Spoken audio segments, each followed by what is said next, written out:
Certaines grandes œuvres que nous admirons aujourd'hui ont commencé dans la discrétion, parfois avec quelques personnes seulement, une vision, une conviction et beaucoup de fois, comme la petite graine qui devient un grand arbre, une église peut naître modestement et au fil du temps grandir, impacter des vies et transformer une génération entière.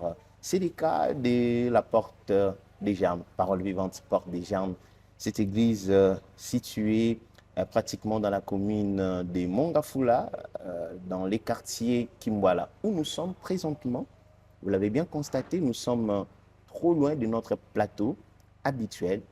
Mesdames et messieurs, bienvenue dans Une Voix, Une Foi. Aujourd'hui, nous avons reçu pour vous le pasteur Isaac Faridji, avec qui nous allons parler du parcours de l'Église, mais aussi nous allons faire l'autopsie de son propre parcours et jusqu'à aboutir à Mégaloma, cette grande activité qui consacre les festivités des célébrations de 3 ans d'existence de cette extension de la borne. Bonjour, pasteur. Bonjour, monsieur Guy, merci. Bienvenue. Merci beaucoup. Bien que nous soyons ici chez vous, acceptez qu'on vous dise bienvenue. Merci. Pareillement alors. Ok. Très bien. Je rappelle que vous êtes le pasteur titulaire des Paroles vivantes Porte des Germes Extension de la Borne. Vous êtes en même temps employé, marié, père de famille. Ça ne fait pas trop toutes ces casquettes? Bon, c'est trop, mais nous essayons un peu d'exercer ce que j'aime souvent dire, l'équité à la place de l'égalité. Ok. Lorsqu'on parle de l'égalité, ça veut dire donner à chaque activité les mêmes heures, les mêmes importances. Mais je fais plutôt l'équité, ça veut dire je donne à chacun, à chaque partie, ce qui lui est dû. Ok. Donc, les temps où je dois être à la maison, je suis à la maison avec la famille. Les dimanches, par exemple, je ne sors pas souvent après l'église. Le samedi, j'aime souvent être là avec la famille. Et lorsqu'il faut être au travail, je suis au travail pour faire ce que Christ avait demandé, rendre à César ce qui est à César. Donc, je m'arrange pour donner l'essentiel là-bas. À l'église, je fais tout pour ne pas manquer les programmes de l'église. Et là aussi, je donne cours à la faculté. Je fais tout pour m'arranger, même quand je sois programmé par rapport à ce qui m'aidera Oui, aussi à m'en sortir. j'ai d'ailleurs oublié de le dire hein, que vous êtes aussi enseignant à l'IFADC. Ouais. Quand il y a chevauchement, comment vous en sortez? Qui est-ce que vous priorisez le plus? L'église, la famille, votre carrière étant qu'enseignant, Bon, ou soit votre emploi dans les séculiers? comme je viens de le dire, je fais beaucoup plus l'équité. Donc, à chaque activité, le temps qui lui est dû. Mais s'il arrive que nous puissions avoir ce qui était aussi arrivé, vous voyez, à l'heure à laquelle nous devons être à l'église, je suis encore au travail. Le travail prend fin généralement à 15 heures.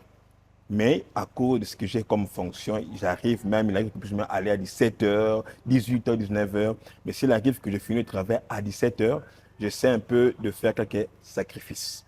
Par exemple, je suis véhiculé, mais je m'arrange pour les jours où il y a culte de ne pas partir avec les véhicules parce que j'ai déjà connu des difficultés du genre. Un jour, je revenais du travail à 17 heures.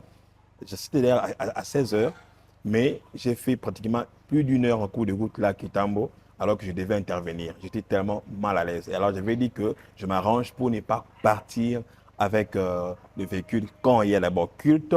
Mais après aussi, vu la charge que j'avais, je ne dormais pas suffisamment. Je peux quitter le boulot pour être à l'église. On peut avoir un programme de prière la nuit. Et j'ai même eu un temps de surménage pour essayer un peu de tout régler. J'ai carrément eu l'habitude de partir avec la moto. Et là, ça me permet de dormir suffisamment. Je quitte la maison à 7h, 7h15 et je peux arriver sans problème et je reviens. Ce sont des risques que nous acceptons juste pour que nous puissions quand même donner à chaque activité la part qui lui est due. On va parler un peu du ministère, l'exercice du ministère à temps plein, à temps partiel. Ça ne gêne pas le fait que vous soyez en temps partiel, entre guillemets. Cela ne ralentit pas votre appel, l'exercice de votre ministère? Non, je ne pense pas que c'est pour se ralentir parce que j'ai une politique, d'abord personnellement. Je n'aime pas me rendre indispensable. que ce soit au travail, ce que je fais comme activité ou comme tâche, j'aimerais avoir 2, 3 caps qui peuvent faire. Ce qui fait que même quand je ne suis pas là, le travail peut continuer. Et même pour l'Église, c'est l'œuvre de Dieu.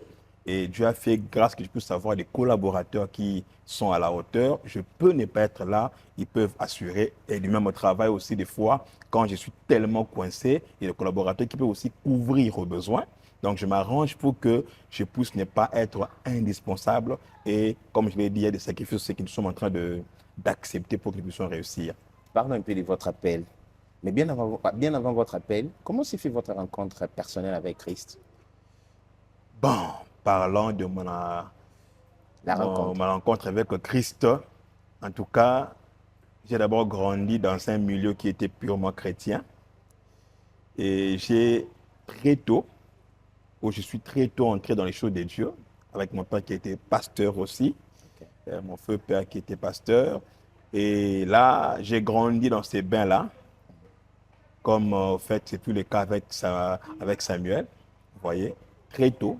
Sa mère l'avait laissé à l'église, il a au temple, il a grandi là auprès de Élie, le sacrificateur, et c'était pareil pour moi. Donc c'est un climat dans lequel j'ai grandi, et après j'ai aimé la chose, et Dieu m'avait touché jusqu'à ce que j'avais eu à me décider pour que je puisse maintenant me consacrer à Dieu et être baptisé en 97. Qu'est-ce qui s'était passé? Bon, vous aviez entendu une voix audible.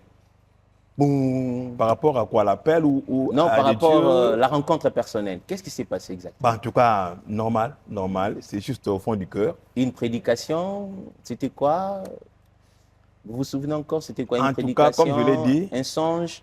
Je ne me rappelle pas avoir eu une activité spéciale dans laquelle je devais donner ma vie à Christ, comme c'est le cas. Généralement, c'est ce qui est souvent fait. Mais moi, comme je l'ai dit, dans le milieu où j'ai grandi, comme Samuel, j'ai aimé la chose, je me suis donné à Dieu. Et comme Dieu me parlait aussi dans beaucoup de choses, j'ai aimé et je m'étais maintenant décidé à éviter de faire des choses comme tout le monde. Ce qui fait que j'ai grandi, c'est que le terme de l'époque, les Yankees disaient Ngotobobo, donc un Yuma. Donc là où, imaginez un peu, j'ai grandi, je n'ai même pas eu de copine, jusqu'à ce que quand je suis arrivé à l'université, donc je n'ai pas eu cette vie-là. J'étais dans le Seigneur depuis l'enfance, j'ai grandi comme ça. Et en tout cas, je me disais des fois, une fois, cela m'était arrivé, est-ce que mes parents n'avaient pas fait une prière comme ce fut le cas avec Samuel pour moi? Pourquoi j'ai pu avoir un tel amour pour l'œuvre de Dieu? Et j'ai même dû poser cette question à papa. Bon, il n'y avait pas eu de réponse concrète, mais du moins, c'était un fardeau que Dieu avait mis dans les cœurs. Et quand je m'étais dit, bon, ça va, je dois me lancer, j'ai accepté de me faire baptiser en 97. Alors, j'ai commencé à servir. Et l'appel, ça s'est passé comment? L'appel, d'abord, il y avait une vision que Dieu m'a donnée. J'ai reçu des messages de Dieu par une vision. Je me rappelle, une fois, j'étais à la maison et j'ai commencé quand je dormais, chaque fois, j'avais une image là, une lumière qui ne cessait d'illuminer un coin de la maison. Et avec une figure que je ne connaissais pas. Chaque fois, je voyais la figure, mais la figure ne parlait pas. Et puis, un beau jour, j'ai rêvé, j'étais dans le département d'intercession, alors que j'étais intercesseur. Je venais après culte pour entrer dans la salle d'intercession. Je vois la même voix que je voyais dans le songe. Dans le songe, j'avais toujours dans un rêve, mais que j'ai vu encore cette salle-là. La figure-là est encore apparue. Et cette fois-là, la figure m'a appelé. Isaac, et j'ai eu peur. Je me suis enfoui. Et le matin, j'ai essayé un peu de parler à papa. Voilà ce que j'avais vu. J'avais vu une figure là que je vous disais avant. Cette fois-là, la figure a parlé. Et papa m'a rappelé, mais pourquoi tu n'étais pas resté? Il m'a rappelé l'histoire de Samuel. Donc je devais écouter ce que Dieu allait me dire. Et ce temps-là, je commençais maintenant à prier Dieu pour dire, je suis disposé à écouter ce que Dieu veut me dire. Et je faisais des prières avec spécificité pour savoir qu'est-ce que Dieu voulait me dire. Et une fois, je suis entré dans une retraite personnelle pour prier. Et là, j'ai pu voir une vision. Dans la vision, j'étais dans une salle là, là où il y a l'ex, pour ceux qui sont sur la ville de Maman et moi, avant qu'Amunganga puisse savoir, il y avait une chambre froide qu'on appelait Massi. Dans cette parcelle, il y avait une salle qui était là-bas, où les gens s'y partait pour prier, j'étais là en train de parler, d'enseigner. Calmement, je ne criais pas. Et il s'est fait que j'ai commencé à pleurer, d'autres tomber. Et je me suis réveillé. Quand j'ai dit à papa, en faisant les liens avec ce que je voyais, il m'a dit ça, c'est un message par rapport à l'appel, plus au côté enseignement. Alors, j'ai commencé maintenant à faire quoi? À travailler cet appel. Et je me suis même inscrit au départ là, rapidement à Libertad à l'époque pour commencer. Même mon père ne voulait pas. Il voulait qu'il fasse d'abord l'étude séculière et puis revenir. Et j'ai insisté, il avait refusé. Et alors, j'ai dû céder. Mais du moins, la chose de Dieu déjà était en moi et il a commencé à m'utiliser depuis ce temps-là.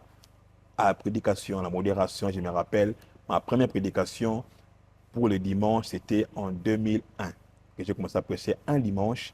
Et avec mon père qui était là, il m'a assisté, comme il avait fait aussi la théologie. Des fois, quand tu fais un message, il vient, il demande que tu puisses lui montrer et que tu essaies de presser devant lui. Il va essayer un peu de te dire comment parler. Et c'est comme ça que je me suis lancé dans les choses de Dieu depuis ces temps. Bravo. Et comment ça s'est fait? Porte des germes. D'où cela est venu? De Bon. votre père aussi? Non, non, non. Bon, en fait, mon père, au départ de mon parcours, j'étais à la CELPA. Ok. Ah, moi aussi, je suis de la Cinquième CELPA. Et puis après, mon père était envoyé comme pasteur pour ouvrir la CK40 comme provincial de Kinshasa. Et là, j'étais avec la CK40. Et puis après, je suis venu à La Borne au travers du centre évangélique Évangile de Vie. La Borne qui est à Pompage avec le pasteur Raphaël Momba que je salue déjà en passant. Mais là, je n'ai pas trop traîné. Je suis arrivé là à partir du pasteur Papi Lodi qui me conseillait depuis longtemps. Je ne priais pas là, mais c'était comme un conseiller spirituel. Alors, je suis arrivé là, je n'ai pas duré. Et après, c'était en 2007, je pense, le pasteur Mamba a jugé d'envoyer le pasteur Billy pour commencer l'église d'Évangile de Vie, la borne Don Bosco. Oui. Et il a demandé à ceux qui voudraient partir avec lui qu'ils se rencontrent sous le manguier. Et j'étais dans le nombre. Donc, je n'ai pas trop traîné à Pompage. Et nous sommes partis avec le pasteur Billy, là, à l'Évangile de Ville, la borne Don Bosco, depuis 2007 jusqu'à 2000, je pense, 19. J'étais là avec lui. Et puis après, la pluie à Dieu que je sois avec le pasteur Blanchard Moulela, aussi un coach de longue date. J'avais déjà fait à peu près 10 ans avec lui. Je travaillais avec lui dans la jeunesse de la KDC Ngalema 1.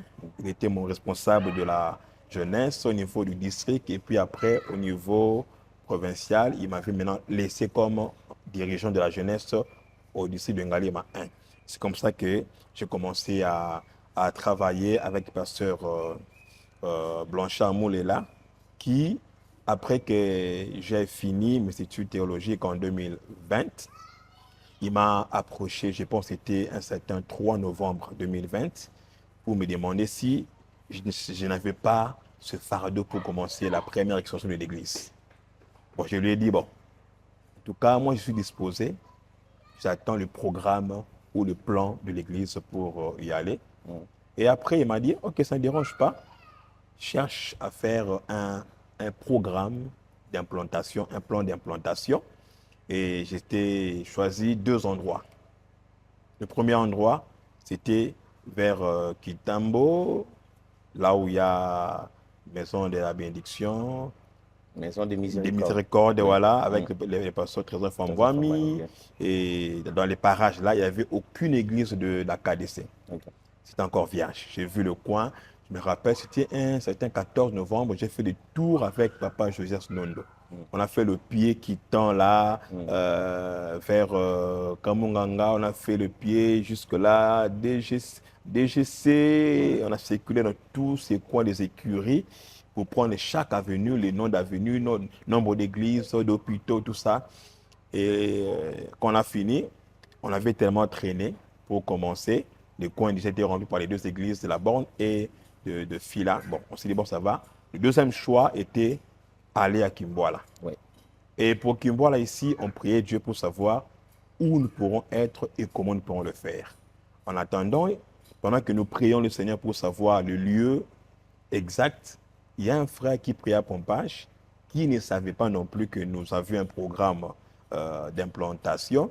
Il va m'appeler pour dire, voilà, j'ai rêvé, je t'avais vu, tu étais sur l'avenue, tu montais à Kimboa, là, dépassé là où il y a l'école jeunesse, vous montez vers la forêt de Régie.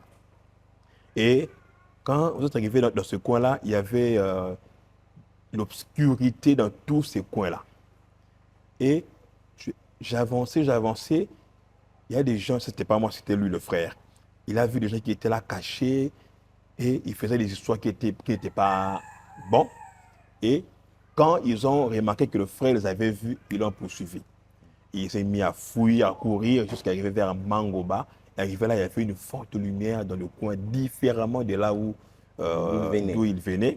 Et dans le coin, il a vu sur l'avenue Panzou, il y avait un grand panneau qui était là avec, je ne sais pas si c'était une activité, c'est ce qu'il avait dit. On a écrit le nom de l'église, on a écrit même, il y avait ma photo qui était là aussi. Et il a dit, ah, mais je connais ce frère ici. Et après, il pose la question à une dame qui était là. La dame lui a dit, oui, effectivement, c'est le pasteur Isaac qui son église. Et d'ailleurs, ici, c'était une très grande église qui était là à côté. Pendant qu'il voulait avancer, il s'est réveillé. Et quand il s'est réveillé comme ça, il m'a appelé pour dire, voilà ce que j'ai rêvé. Je pensais, moi, qu'il était au courant du projet que nous avions. J'ai appelé le pasteur Rich. Est-ce que le frère tel, tu lui as parlé de... Oh non. Il m'a dit, papa, c'est lui qui te parle. Et je rappelle d'ailleurs que le pasteur Rich est pasteur aussi des lignes des extensions de la Borne. Un ami de longue date. Oui, à Mimosa. Nous les saluons. OK. Oui. Et là, directement, on a compris que c'était le coin approprié pour commencer. Et j'ai parlé avec le pasteur Blanchard. Il a dit, OK, cherchez alors dans les périmètres, dans les barrages, les lieux où vous pourrez commencer. Et on a commencé à travailler, faire la cartographie et chercher quel serait le nom que nous donnerons à la nouvelle église. Avant d'y arriver, on dit que les églises là-bas, vous avez assez d'argent. Hein? On vous finance pour commencer des églises parce que vous commencez en grand pompe. Est-ce que cela a été le cas? Est-ce que vous confirmez d'ailleurs à nos téléspectateurs et à nos amis internautes qui suivent que là-bas, chez nous, ici à la Borne, il y a toute une subvention? Mais non, il y a en tout cas... la seule grande chose que nous recevons et héritons, c'est la grâce du Père. Les noms que nous portons de la Borne et le travail fait par, j'aime l'appeler apôtre Jacques-André Verneau. Il a fait un travail qui était tellement sérieux et nous jouissons de la grâce, de l'onction qui était de la tête jusqu'en bas. Et parler de l'argent, même pas. Vous n'avez rien reçu au début là? En tout cas, les éléments essentiels du début. Okay. Hein, quelques chaises, la chair, quelques instruments, vous voyez, comme tout le monde peut commencer. Et le reste, Dieu avait fait grâce. C'est rare de trouver une église là-bas qui commence avec des tam-tams, comme à l'époque traditionnelle, et des bancs. Et vous commencez directement en grand pompe, musique, tout ça, des grandes activités. Mais d'où vient tout cet argent? C'est la grâce. D'abord la grâce et l'organisation. Okay. Les cœurs de celui qui va aussi pour implanter. Et comme je l'ai dit, et puis l'onction que nous recevons du Père. Vous estimez que la grâce, l'organisation, tout cela suffisent pour commencer en grande pompe? En tout cas, je pense que oui. Et cette grâce-là, c'est non seulement de l'Église qui a implanté, mais aussi de la personne qui implante l'Église, qui commence le travail. Donc, c'est important que nous puissions avoir cela. Parce que si tu commences, tu n'as pas toi-même la grâce de Dieu en toi, pour commencer, c'est compliqué. Alors, donc, la grâce suffit. Le pasteur Blanchard vous a dit que vous devez susciter en vous ces fardeaux. Et il y a le frère du pompage qui a confirmé par les songes. Cela suffit? Bon, il y a ça. Il y a encore des messages. Hein. Il y a 2 mamans de l'église aussi à la porte de l'Espérance, là où nous étions, qui avaient reçu des messages aussi. Il y a une qui était à la prière à une montagne et puis un prophète est venu pour lui dire, vous connaissez telle personne, voilà, Dieu m'a dit qu'il se lance, il est avec lui dans son ministère. Il y a encore un membre de l'église aussi qui avait reçu encore des messages par rapport à ça. Et maintenant, tout ce qu'il y avait comme message de Dieu, le fardeau que nous avions aussi, parce qu'il faut avoir d'abord le fardeau. Le pasteur peut avoir ses projets. Mais si celui qui doit partir n'a pas le fardeau de la grâce, c'est compliqué. Ok. Alors, quand nous avons réuni tout cela, et la grâce qui déjà était là, l'appel qui était là, parce que quand il y a l'appel, on ne force pas les choses. Nous posons des actes et Dieu est en train de multiplier les efforts. Tu fais l'essentiel ta part et Dieu fera sa part. C'est comme ça que nous sommes venus et on a commencé avec les peu que nous avions. Et Comment c'était les débuts? bon, au début, ce n'était pas facile, hein? Pas du tout. D'abord, on a commencé par les temps des cellules. Ok. Cellules qui c'était chez moi, à la maison, dans la parcelle dehors, nous prions là avec quelques personnes, une affaire, je pense, D'où sont venues ces personnes? En tout cas, c'était les voisins du quartier. C'est là où j'aimerais aussi insister. Il est important pour que vous puissiez évoluer, d'avoir un bon témoignage dans le quartier. Ok. Cela nous a beaucoup aidé. Le fait que nous soyons en bon terme avec les gens de le cadre sous l'avenue, nous saluons tout le monde. Et quand il y a deuil par-ci, par-là, nous pourrons être là. Et s'il faut contribuer, nous contribuons. On était bien au fait avec tout le monde. Et quand la cellule a commencé, nous avions eu à faire tout le trajet avec madame de porte à porte pour parler de Christ et de la cellule. Et ce qui fait que les premiers membres de l'église, de la cellule, c'était les voisins. Là, c'était en quelle année? C'était en 2023 déjà. Oui. Ces gens-là Mais- continuent à être toujours membres de l'église jusqu'à Ah, aujourd'hui. oui, oui, il y a plusieurs qui sont toujours là. Mm. Et d'autres, même au départ, il n'y avait que une personne. Et après, c'est la famille qui vient. Vous voyez, donc Dieu a fait grâce, nous puissions quand même avoir ces gens-là au début. Oui. Et pour ceux qui venaient de la maison mère, Mm. nous n'étions restés qu'avec 2 personnes. Tous les restes étaient rentrés. Ils sont là toujours? Ils sont toujours là et nous savons Dieu. Mm. À l'occurrence, il y a maman Mamissa qui est là aussi, qui est aussi d'ailleurs dans la formation théologique. Et nous travaillons aussi, on voit que les gens sont là et Dieu avait encore envoyé beaucoup d'autres personnes sans forcing. Là, c'était juste au niveau de la cellule. La Mais cellule d'abord. Qu'est-ce qui les attirait pratiquement, tous ces membres? C'était déjà aux environs de combien de personnes à la cellule? La cellule, en tout cas, nous étions en tout cas dans les 66, c'est 30, hein? 20 à 30 personnes qui venaient comme ça. Qu'est-ce qui les attirait? Ah, bon, d'abord, je réponds encore la grâce, d'abord, parce Oui. qu'il y a des efforts qu'on ne fournit pas des fois. Ok. Il y a d'abord la grâce de Dieu. Je pense aussi les témoignages pouvaient aussi contribuer. Parce que s'il y avait un mauvais témoignage, il ne serait pas venu. Il y a ça aussi. Et bon, je pense que les 2 éléments-là, il y a d'autres qui venaient écouter la parole de Dieu et puis aller appeler leurs voisins. Sûrement s'ils avaient vu qu'il y avait quand même un message équilibré, qui n'était pas dans l'histoire des toujours bénédictions. Non, non, on parlait de Christ, du salut, tout ça. Alors, la cellule a commencé, vous avez dit chez vous, mais ici, ce n'est pas chez vous, hein? Qu'est-ce qui s'est fait? Comment s'est fait cette migration de chez vous jusqu'ici? Bon, nous avions eu quelques temps, quelques mois de cellules. Et puis après, il fallait chercher un endroit pour commencer avec les cultes dominicaux. Alors, pour cela, il fallait chercher un lieu. On s'est mis à chercher avec l'aide de Dieu. J'ai cherché par-ci, par-là. Il a plu que nous puissions entrer en contact avec une personne sous l'avenue que je connaissais. Et puis après, qui m'a mis en contact avec un des enfants de la parcelle où nous sommes actuellement. Et après, qui avait accepté, là, c'est de Lucien. Et j'ai pu avoir le lieu. Et nous avons fait la dernière réunion de la cellule ici, dans la véranda. On a s'est mis après là-bas, c'était encore la cellule, mais la dernière réunion. Et puis il a gapé qu'on a organisé avant l'activité qui a inauguré l'implantation qu'on appelle CEP, Semaine évangélique et de prière. Et c'était la maison mère qui a organisé l'activité de la maison mère, mais qui était amenée ici pour préparer une semaine. Mais avant cela, on avait aussi l'agapé où on a invité les gens de l'avenue ici aussi pour venir partager quelque chose ensemble. C'était vraiment comme une salle de fête, là, on avait organisé. Et après cela, il y avait la semaine évangélique qui a commencé. On a évangélisé sur le terrain.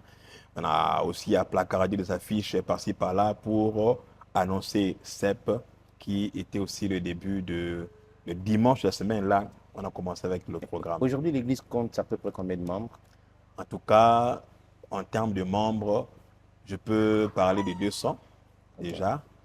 Mais pour ceux qui viennent là, c'est dans les 100 et quelques des personnes qui sont quand même chaque fois là. On atteint les 200, mais des fois, quand il y a des grandes activités, là, on peut aller au-delà. Mais il y a ce nombre-là des personnes. Mais comme les gens aiment venir à l'église, comme c'est comme une ristourne, vous verrez, les visages changent, mais le nombre ne bouge pas trop. Ok. Là, on s'est dit que bon, tous ces gens-là, ils sont là, mais ils viennent à tour de rôle. Ok. Et c'est comme ça que nous travaillons. Et dans ces 3 années, voilà le nombre de personnes qui fréquentent moi l'église dans les 130, 150, 200. Donc, Comment c'était le début? Difficile? oui, difficile parce que Pourquoi difficile? il n'y avait pas assez de personnes. Il y avait des cumuls de tâches à l'église. Il fallait avoir des ouvriers. Nous n'avions pas des batteurs pour la batterie, tout ça, le drum. Il fallait former des gens, il fallait chercher qui vont jouer aux instruments. Et les choristes, il fallait quand même former une équipe, les collaborateurs. Et j'ai dû faire pratiquement une année où pratiquement j'ai prêché les dimanches seul. La semaine aussi, je le faisais seul, c'était aussi important. Et les vendredis, au moins, j'avais aidé pour savoir des gens qui pouvaient prendre cela bien avant. Donc, pour parler de Christ, parler de l'Église aussi dans le coin, ce n'était pas facile. Et je me rappelle, surtout qu'on priait au salon de la maison où nous sommes, là où il y a l'église. Il y a des gens qui disaient que l'église, voilà, il y a salon. Les gens prient au salon. Alors, c'était pas toujours, tout le monde n'appréciait pas cela comme tel. D'autres disaient que l'église peut être français. Ça a créé une barrière parce qu'on n'avait pas aussi d'interprète au début. Oui. Alors, il fallait, quand tu prêches en français, il y a ceux-là qui partaient. Parce qu'ils viennent, tout s'est fait en français. Prière, prédication, alors ils partaient. Alors, il fallait chercher à avoir des interprètes. On commençait à demander des fois de l'aide des églises sœurs, jusqu'au point où on avait décidé de commencer avec les frères de la maison, improviser, qui sont devenus des interprètes aujourd'hui. Et ce n'était pas facile au début, il fallait vraiment travailler. S'il faut comparer le début et maintenant, même à mon niveau, je me dis que c'est vraiment quand même ça va parce que je peux ne pas être là, mais l'œuvre va continuer. Pas seulement parce que Dieu est là, mais aussi parce que les hommes que Dieu avait envoyés sont là, qui peuvent aussi continuer avec le travail. Alors, selon vous, quelles sont les forces de la porte, parole vivante, porte des germes aujourd'hui? Quand vous-même vous dites comment ça, c'est la force de notre Église. Bon, la force de l'Église, c'est d'abord le climat que nous mettons, un climat amical, familial, que nous voulons créer pour ne pas mettre une grande distance entre le pasteur et les autres. Donc, il y a vraiment proximité. Ouais, il y a la proximité et il y a aussi un esprit d'ouverture où nous avons une vision de développer des grâces internes. Donc, nous cherchons à ce que tout ce qu'il y a comme grâce que quelqu'un a soit exploité. Ok. Que ce soit dans la modération, la prédication. Donc, nous donnons à chacun des temps de s'exprimer. Ça aide énormément. Et s'il faut dire en un mot, c'est la vision là qui nous aide, que nous avons et que nous avons eu à expliquer à tous les collaborateurs cette vision qui nous aide à avancer, ce qui nous aide aussi à tenir. Alors, parlons mégaloma. C'est quoi mégaloma? Mégaloma. Mégaloma est un mot qui est lié bien sûr aussi au nom de l'Église. L'Église s'appelle Porte de Germe. Porte de Germe qui parle de Christ, qui est le germe. Okay. Et nous naissons, nous sortons, nous germons. Mais après avoir germé dans ce quartier, nous sommes appelés à grandir, à croître. Et les mots qui devaient symboliser toutes les fois la croissance que nous expérimentons était mégaloma, qui veut dire croissance. C'est un mot qui veut dire croissance. Ça se passe comment comment ça s'est passé pour les éditions passé, avant que nous puissions parler de cette édition? Vous avez parlé de Mégaloma 3. En tout cas, ça s'est bien passé. On était là, dans ces programmes-là. Au départ, on ne faisait pas, cette fois-ci, nous ferons presque pratiquement une semaine. Mais au départ, c'était de mercredi à dimanche, comme c'était encore au début. Il fallait éviter de faire d'allouer des grands budgets pour la chose. On était là avec le pasteur Blanchard, et le pasteur Christian Condé, moi-même, pour intervenir dans ces programmes-là. Et Dieu nous a fait du bien. Et à chaque mégalome, il y avait des défis à relever. Okay. La première édition, nous avions le défi de voir comment nous agrandir, élargir l'espace que nous avons et faire connaître Christ dans le coin où nous sommes. Dans la deuxième édition, il fallait encore chercher à travailler les grâces que Dieu a placées en nous, mettre à l'œuvre. Et c'est dans la deuxième même que nous sommes sortis. Parce qu'on priait encore à l'intérieur, au salon. Et nous étions dit que nous devons, avant Mégaloma, dans cette deuxième année, changer de cadre de lieu où nous prions. Et c'est ce qui fait que les gens s'étaient mobilisés, motivés pour que nous puissions avoir le hangar où nous sommes. Et la troisième, Dieu encore a aidé. Nous avons eu à ajouter encore une partie du hangar. Il y a encore une vision que nous avons pour cette troisième édition qui est de chercher à aller maintenant, nous préparer maintenant à aller chez nous et arrêter de louer. Et c'est un but que nous avons pour 2 ans. Et nous sommes en train de nous motiver, nous mobiliser pendant cette édition, alors que Dieu nous a gardés jusqu'ici. Faisons preuve des grandeurs, que nous sommes vraiment grands et que nous pourrons nous prendre en charge et avoir un chez nous. Parce qu'une église qui n'est pas encore chez elle, elle est portative et instable. Alors, quelle est la particularité vraiment de la troisième édition des Mégaloma? Bon, la particularité, comme je vais de le dire, comme vous pourrez le voir dans le thème qui a été choisi, vous avez assez demeuré sur cette montagne.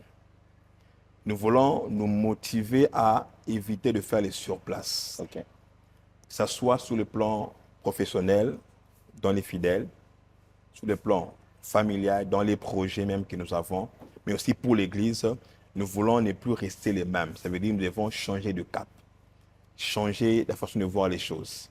Ne plus rester dans un contentement passif, mais chercher à rester avec Dieu, avoir une persévérance dans ce que nous posons et atteindre les buts. Comme je l'ai dit, nous souhaiterions déjà lancer l'opération achat parcelle dans cette troisième édition pour que dans 2 ans, que nous puissions déjà être chez nous et nous nous battons pour ça et pousser l'Église à se lever afin que nous puissions réaliser. Nous reviendrons pratiquement dans 2 ans pour voir la parcelle, expérimenter nous aussi Mégaloma. Ok, ça serait une bonne chose. Oui. Nous allons pratiquement revenir pour expérimenter cela.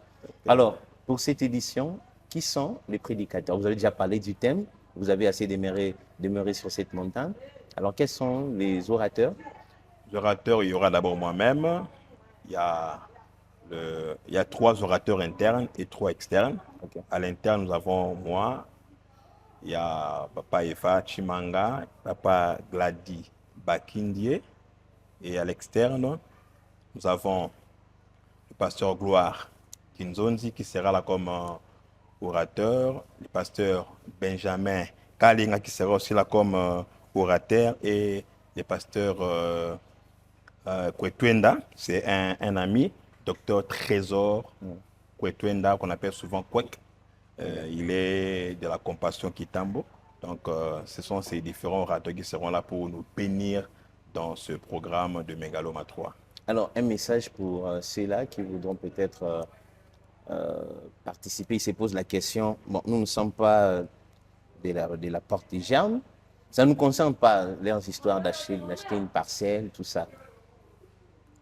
Est-ce qu'il y a un message particulier pour ces personnes? Oui. Comme j'aimerais le dire, déjà, de par le thème qui est retenu, ce n'est pas lié uniquement pour la parcelle. Ça, c'est un objectif interne, mais c'est pour tout le monde. Vous avez assez demeuré sur cette montagne. Ça concerne toutes les personnes qui expérimentent leur vie sur place. depuis qu'ils commencent des projets, ils n'aboutissent jamais. Ils essayent, mais ils tombent. Dans le commerce, que ce soit dans le projet du mariage, vous avez tellement tenté, il n'y avait pas de suite. Nous voulons maintenant vous stimuler à ne pas baisser les bras. Même si vous aviez tant duré dans le désert, sachez que le désert n'est pas un terminus, ce n'est qu'un passage. Nous voulons nous stimuler à ne pas baisser les bras quand tout va mal. Et ceux-là qui étaient dans un contentement passant, pour moi, bon, c'est fini, l'âge est avancé, il n'y a plus rien à faire. Nous voulons vous dire qu'il y a encore possibilité de vous lever et d'avancer. Et nous allons prier le Seigneur pour que nous puissions atteindre cette dimension-là. Pour l'Église, certes, c'est bien avoir ces projets, mais pour chaque personne, éviter de rester dans les surplaces parce que notre Dieu est un Dieu qui nous attend de gloire en gloire. Alors, venez nombreux et vous ne manquerez pas d'être bénis parce que nous allons stimuler par la grâce de Dieu cet esprit de se lever, d'avancer, de percer, mais aussi prier pour que nous puissions avoir ce que nous voulons. Parce que si nous cherchons Dieu avec fervence, nous pourrons nous pourrons le trouver et réussir. Donc, c'est possible de briser les cycles des surplaces. Hein? Oui, par la grâce de Dieu, c'est possible.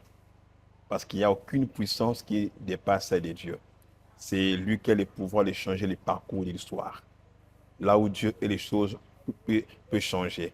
On a vu ce paralytique qui a fait des années sans marcher. Le principe était qu'il faut entrer dans l'eau, le premier pour être guéri. Mais ces paralytiques étaient guéris hors principe établi. Certes, c'est Dieu qui envoyait l'ange pour agiter l'eau, mais pour lui, c'était différent. Il a été guéri sans entrer dans l'eau. Donc, c'est possible que nous soyons visités par Dieu différemment des autres. Et même quand nous pensions que tout était fini, il y a possibilité. La femme à la perte de sang avait fait 12 ans pour chercher la solution. Il n'y avait pas de solution. Les hommes ont essayé, il n'y a pas de solution. Mais les jours où elle s'est décidé d'aller toucher l'habit de Jésus, avec foi, il y avait un changement. Donc, tous ceux qui ont la foi de Dieu, ils peuvent changer les parcours de l'histoire. Tout est possible à celui qui croit. Donc, on peut lancer un message à ceux-là qui nous suivent, qui se disent que ça n'est fini pour eux. Ils ont tenté, mais il n'y a plus d'espoir. Venez à Mégaloma. Le pasteur l'a si bien dit que c'est possible de briser les cycles de surplace, d'avancer et d'aller plus loin, parce que c'est là les souhaits des dieux pour tout un chacun. Ouais. Alors, pasteur, votre tout dernier mot, nous arrivons pratiquement à la fin de cet entretien. Votre dernier mot. Le dernier mot, c'est J'aimerais d'abord... que vous soyez en face de cette caméra. Ok. Le dernier mot, d'abord, dire merci à vous qui avez pensé à nous inviter dans ce programme, dans cette émission, mais aussi je viens dire à tout un chacun que la durée de ce que vous traversez comme problème ne définit pas votre destinée. Même si vous êtes issu d'une famille qui était déjà peut-être condamnée avec des liens, mais sachez que vos origines ne déterminera pas toujours votre avenir. Mais c'est plutôt votre attachement qui pourra tout changer, comme ce fut le cas avec Ruth, une Moabite qui est devenue par après la grand-mère de David et de Jésus.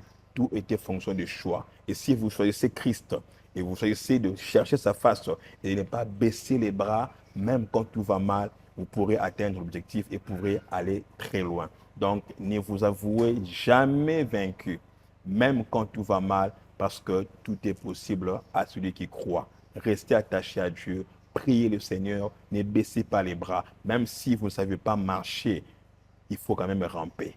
Ramper, ramper, jusqu'à ce que vous allez arriver là où Dieu a prévu pour vous, parce qu'il est un Dieu qui est derrière sa parole pour l'accomplir. Il n'est pas un homme pour mentir, ni fait son nom pour se repentir. Et vos adresses? Vos adresses, comment vous rejoindre? Vous joindre facilement? Moi, à l'église. À l'église, oui. Okay. Vous personnellement, peut-être. Ouais. Bon, à l'église, nous sommes sur Nditabo du numéro 18 à Kimboala, référence au Mangoba. Et donc, il faut passer par Pompage. Hein? Oui, il faut arriver par Pompage. Et Pompage, prenez la moto, parce qu'il n'y a pas de véhicules, ce sont des motos.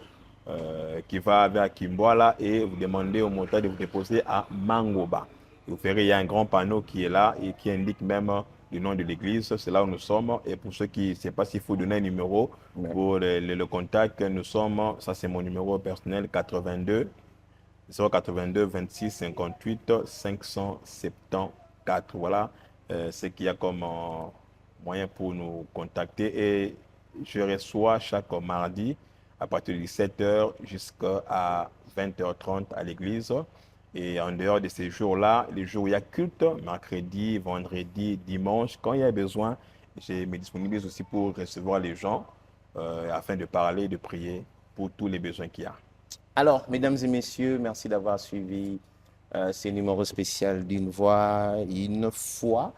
Nous avons eu le réel plaisir de recevoir pour vous le pasteur Isaac Faridji. C'est vrai, les temps étaient très courts.